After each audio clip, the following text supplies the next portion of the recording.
It was late, too late to still be at the office. Ethan rubbed his eyes and stretched, feeling the stiffness in his back from hours of staring at a screen. Everyone else had left for the night. The only sounds were the distant hum of computers in sleep mode and the occasional creak of the old high-rise settling. He grabbed his coat and headed toward the elevator. The hallway lights flickered for a second, casting eerie shadows against the walls. Then he saw it. The button for the 13th floor. That didn't make sense. His office was in a 40-story building, but there was no 13th floor.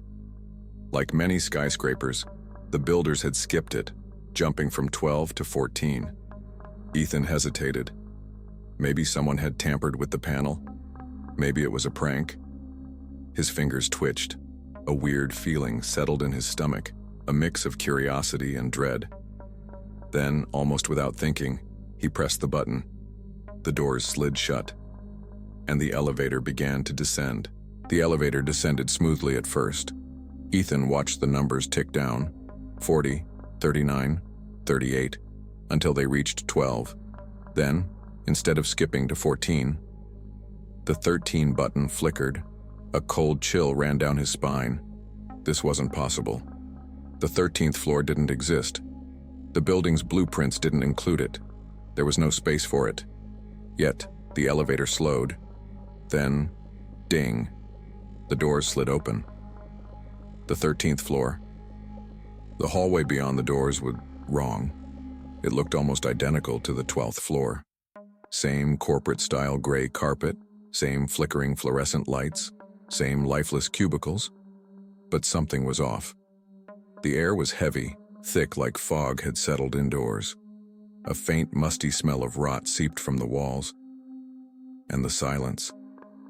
It wasn't the normal kind of silence found in empty offices. It was deeper, like the entire floor was holding its breath. Ethan stepped forward, his heartbeat hammering in his ears. The elevator doors slid shut behind him. No exit. Ethan spun around, jabbing at the elevator button. Nothing. The panel inside the elevator had no buttons anymore. Just a blank, smooth metal surface. His stomach twisted. This wasn't a normal floor, this wasn't his building anymore. Then he heard it. A faint scratching sound, coming from deep within the cubicles. Something was here, and it had noticed him. Ethan stood frozen in place. The silence of the 13th floor was unbearable, pressing against his eardrums like he had been submerged underwater. And then, the whispers began. At first, they were barely more than a breeze, like distant murmurs carried through unseen vents. But as Ethan strained to listen, they became clearer. They were calling his name. Ethan. The sound was coming from the cubicles. Ethan, why did you come here? A cold chill crawled up his spine. He took a slow step backward, barely breathing. There was no one here, he was sure of it. But the whispers grew louder, overlapping and twisting together in a chorus of eerie, disembodied voices. Ethan, don't move. He squeezed his eyes shut. This had to be a nightmare. It had to be. A shadow in the cubicles. Then he heard it. Something scraped against the floor like nails dragging over the cheap office carpet. It was coming from just beyond the cubicles.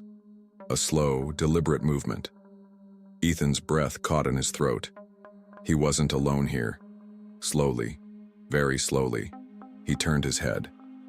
For a moment, the corridor ahead of him looked empty. But then, movement. A shadow shifted between the cubicles, not walking, crawling. The whispers grew distorted, stretching into something wrong, as if multiple voices were trying to speak through the same mouth. Don't look. But he did look, and what he saw paralyzed him with terror. A figure was crouched between the cubicles, its body too long, too thin. Its limbs bent at unnatural angles, its fingers dragging along the carpet, its head cocked unnaturally to the side. Its eyes, wide, hollow, and unblinking, locked onto him. And then, it moved. The chase begins. Ethan's body reacted before his mind did. He turned and ran. His feet pounded against the floor, his breath coming in sharp, ragged gasps. He didn't care where he was going, he just needed to get away. The whispers twisted into laughter, wet, gurgling, wrong. Behind him, the thing scrambled forward, its limbs cracking as it gained speed. It was chasing him. Ethan darted around the corner, nearly slamming into a row of cubicles. His hands fumbled desperately against the walls, searching for something, anything, that could lead to an exit. There had to be a stairwell, a fire escape, a door, anything to get out of here. But as he turned the next corner, he skidded to a stop. The hallway in front of him had changed. There was no exit, only rows and rows of cubicles stretching endlessly into the distance. The floor was shifting beneath his feet like it was breathing. The walls stretched taller, the ceiling grew darker, the fluorescent lights above buzzed and flickered. This wasn't just a hidden floor. It was alive, and it didn't want him to leave. Ethan's chest heaved as he stumbled backward. The cubicles stretched endlessly, their rows repeating in a loop, the flickering lights above buzzing like dying insects. But it wasn't just the hallway that had changed. The thing was closer now. Its elongated limbs cracked and twitched as it crawled toward him, its hollow, unblinking eyes locked onto his face. It moved wrong, not like something alive, but like a puppet being yanked by invisible strings. The whispers had turned into ragged breathing. It was hungry, and it wasn't alone. A second figure slipped from the shadows of another cubicle, its twisted body mirroring the first, then another, and another. Ethan's blood ran cold. There were dozens of them. Run or die, his fight-or-flight instinct kicked in. He turned and sprinted. His feet barely touched the floor as he tore down the corridor, dodging desks and chairs, his pulse hammering in his skull. Behind him, the things scuttled after him, their movements jagged, unnatural. They were gaining. Ethan's lungs burned, but he didn't dare stop. His eyes darted around, desperate for anything. A staircase, a fire exit, even a window to break through. But there was nothing. Just more cubicles, more flickering lights, more of the same endless hallway.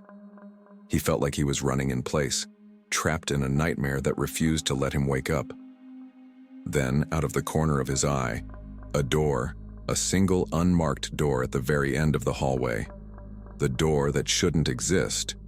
Ethan lunged for it, nearly slamming into the handle. He twisted it hard, and to his shock, it gave way. The door swung open, revealing pure darkness beyond. No walls, no floor, just an empty void. Ethan hesitated for only a second. Then he looked over his shoulder and saw them. The creatures had stopped running. They stood there, their unnatural limbs twitching, their hollow eyes watching him with something like amusement. Like they were waiting. Like they knew what would happen if he stepped through. But he had no choice. He took a deep breath and jumped. Ethan's body plunged into the darkness. For a moment there was nothing. No sensation of falling. No air rushing past. Just pure void swallowing him whole. Then gravity returned all at once. His stomach lurched as he dropped fast, his limbs flailing in the pitch-black emptiness. Wind howled past his ears, though there was no source, just a screaming, endless descent into the unknown. He couldn't see the bottom. He didn't know if there even was a bottom. Panic clawed at his mind. This is it. This is where I die. Then, through the rushing darkness, he saw something below him, a faint, flickering glow. He braced for impact. The crash landing. Ethan hit the ground hard, not onto concrete, not onto an office floor, onto something soft. It took a few seconds for his mind to catch up with his body, his lungs gasping for air as he rolled onto his side. His hands pressed into the ground. Carpet. He blinked in confusion, his breathing ragged. The darkness around him began to shift, giving way to dim, yellowed light. As his vision adjusted, his heart stopped cold. He was back in the office hallway. But something was horribly wrong. The office that shouldn't exist. The walls were decayed. covered in dark stains that pulsed as if the building itself were alive. The cubicles were still there, but the desks were old, abandoned, covered in thick layers of dust and cobwebs. The fluorescent lights flickered, buzzing like dying flies, and the air, it smelled rotten, like something had been dead here for a long, long time. Ethan swallowed hard, his hands shaking as he pushed himself to his feet. Where was he? Was this still the 13th floor? Then he saw the elevator at the end of the hallway. The doors were open. The light inside glowed a weak, sickly yellow. A wave of relief surged through him. I can get out. He stumbled toward it, his legs aching, every nerve in his body screaming to run while he still could. But as he reached the doorway, the elevator buttons flickered on, and one of them lit up on its own. The message. Ethan's breath hitched. The button wasn't numbered like the others. It had only one word written across it. Stay. His stomach twisted. No, this wasn't happening. He reached out with a trembling hand, pressing the lobby button over and over. The elevator didn't move. The doors didn't even close, and then a whisper drifted through the stale air. You don't belong here. Ethan's blood turned to ice. He turned his head slowly. Through the flickering lights, shadows moved between the cubicles. They were back, and they were watching him. Ethan stood frozen in front of the glowing elevator, his pulse hammering in his ears. The stay button flickered on the control panel like a silent command. He didn't want to stay. He couldn't. His fingers trembled as he jammed the button for the lobby, over and over. Nothing. The elevator didn't budge. It just hummed softly, as if alive. From the corner of his eye, something moved. The inhuman figures lurking between the cubicles were closer now, their hollow eyes reflecting the sickly glow from the elevator, watching, waiting. One of them tilted its head, a twisted smile stretching too wide across its face. Ethan's stomach churned. He had seconds before they reached him. Then, the whispering returned. The elevator speaks. It's not working. The voice was soft, right behind him. His blood froze. Slowly, he turned his head and saw his own reflection in the elevator doors. Except, it wasn't his reflection. The figure staring back at him was wrong. Its eyes were too dark, too hollow. Its mouth didn't move when he exhaled. And then, it grinned. You were never supposed to leave. Ethan's chest tightened. He staggered back, his mind screaming for a way out. The elevator wasn't real. None of this was real. Then he felt it. A hand on his shoulder, not from behind, from inside the elevator. The hand that shouldn't be there. He whipped around. The doors were still open, but now something was reaching out from the darkness inside. A hand, pale and stretched with long fingers that curled toward his neck. His breath hitched. It wasn't attached to a body. It crawled forward on its own, its bony knuckles scraping against the metal floor. And then, the figures in the cubicles moved. They were running now, their bodies distorted, twitching, their grins stretching too far. They were coming for him. The elevator was a trap. The office was a trap. This whole place was alive, and it wanted him to stay. No other choice. Ethan's mind screamed. His instincts took over. He turned and ran, away from the elevator, away from the grasping hand, away from the whispering shadows. His body slammed against cubicles, knocking over chairs, sending dust billowing into the air. The walls stretched around him. The cubicles rearranged themselves, as if the entire office was shifting, blocking his escape. He wasn't getting out. Not unless he did something crazy. Not unless he broke the rules. His eyes darted around. There had to be something, a weakness, a gap, a way to escape this nightmare. Then he saw it. A window. A single cracked window at the far end of the corridor. And beyond it, nothing but blackness. But it didn't matter, because anything was better than staying here. Ethan's lungs burned as he sprinted toward the cracked window at the far end of the corridor. Behind him, the inhuman figures were gaining. Their limbs twitched unnaturally, their hollow eyes locked onto him, grins stretching too wide across their distorted faces. The floor trembled beneath him like the building itself was waking up. He didn't care. He had only one chance. The elevator was a trap. The office was alive. The window? It was his only way out, even if it meant jumping into the unknown. Breaking through the glass was old, cracked, barely holding together. Ethan threw his shoulder against it, ignoring the sharp sting as pieces splintered under his weight. Crack! A spiderweb of fractures spread across the window pane. The creatures were almost on him now.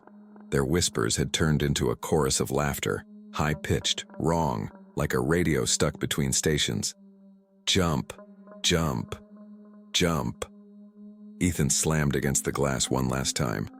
Shatter. Cold air rushed in, and suddenly there was nothing beneath him. He was falling. The impossible descent.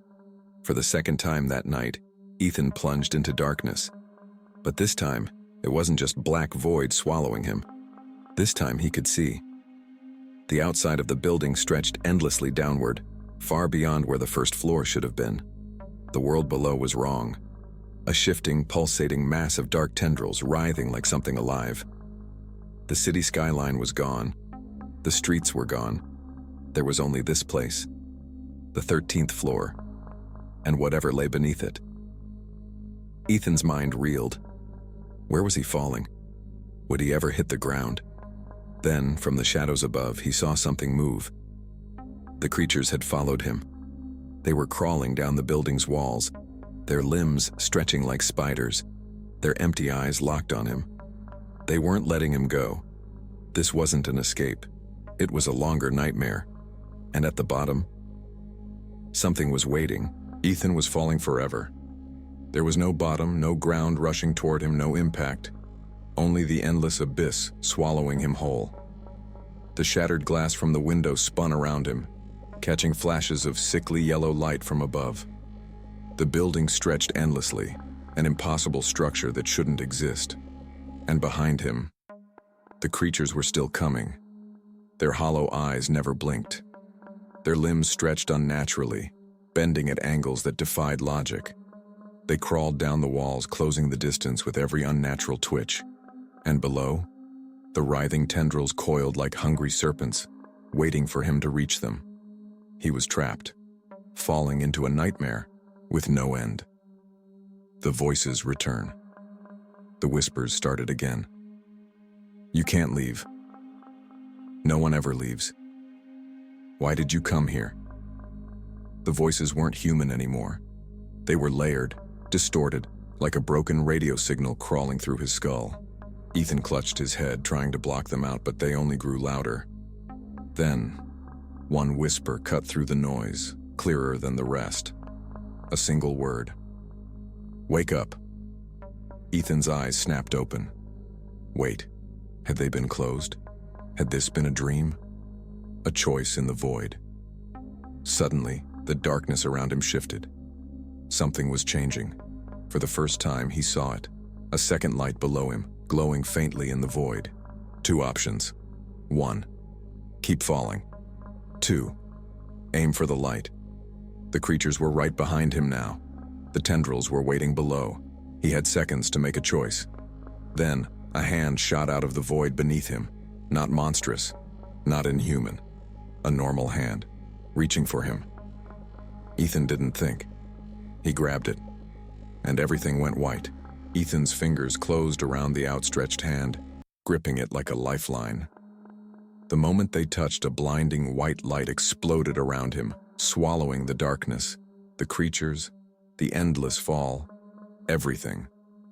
For a brief moment, there was nothing but silence. No whispers, no tendrils, no monstrous figures crawling down the walls toward him. Then, reality snapped back. Ethan gasped, jerking upright, and found himself sitting in an office chair. A normal office chair, in a normal office. His desk, his computer. His papers scattered across the surface exactly as they had been before. Fluorescent lights buzzed overhead. Phones rang. People chatted and laughed in the distance. It was daylight. It was normal. Like nothing had ever happened. Was it just a dream?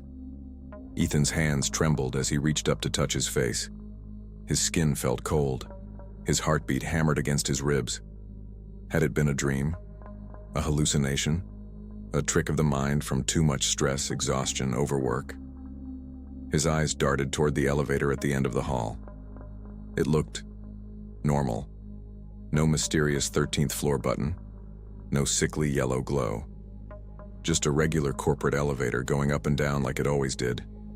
Ethan swallowed hard. Maybe he had just imagined all of it. Maybe there had never been a 13th floor at all. Maybe. Then he felt it. Something in his hand. His fingers clenched instinctively and his breath stilled. He slowly opened his palm. There, sitting in the center, was a single shard of broken glass. It was covered in dust, and written on its surface, etched like a message carved in desperation, was a single word. Stay. Ethan's stomach dropped. It had been real, and somehow, it wasn't over. Ethan's hand trembled as he stared at the shard of glass in his palm. The word stay was etched into its surface, deep and jagged, as if someone, or something, had carved it with desperate force. His breath shook. It had all been real. The elevator, the 13th floor, the creatures watching him from the shadows.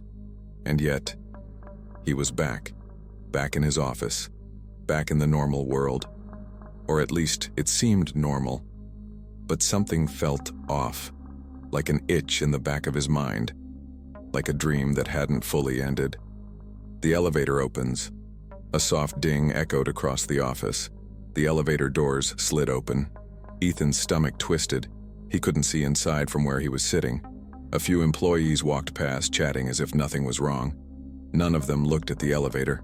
None of them reacted at all, like they didn't even hear it. Ethan's fingers curled around the shard of glass. Was he imagining this? Was this really over, or was it just beginning again?